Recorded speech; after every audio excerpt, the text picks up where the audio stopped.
Kinsay may pangalan na to, ma'am? Analisa, Rana. Ni sa Rana. So, nga naman na hindi mo man sa gamang paggamit sa tambal, ma'am, sa ini Galaxy.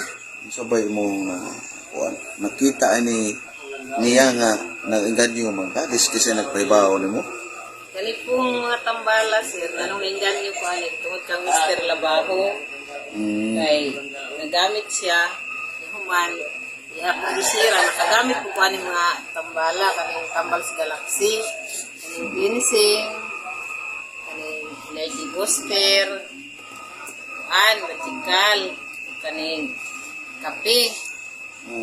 Karon kay ituan mi ani sa suya nga naka-try kaning tambala, karon nakadungog man ko diri sa akong pagmangkon sa malita nga may breast cancer.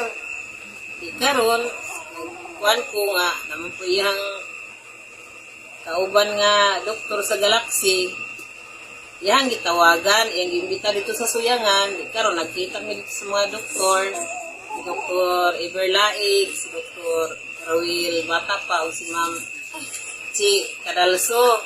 Karon nagkuhan ko sa ila nga gusto unta ko nga kung pwede madala na ko sila diri sa malita kay na ako'y pagmangkon nga breast cancer manis maymay. Manis lang karon nga naabot ka sa malita, gusto na ko matabangan nila nga kung pagmangkon.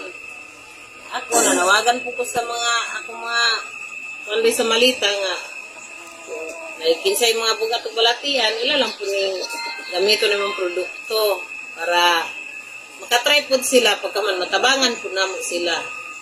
Okay, salamat kayo, no? So may status dahil sa imong pagumangkon samtang wala pa siya nakagamit aning tambal. Ug unsa man iyang problema po sa iyang panlawas? Ang iyang problema sa iyang panglawas, breast cancer. Wala, stage 4 na, last stage na siya. Asa man na siya? Diri na siya sa depression, mani siya, Mm. pagmangkon niya. Wala ni siya ang nagtik aning tambala karon ning mga produkto sa Galaxy. Karon, recovery na siya.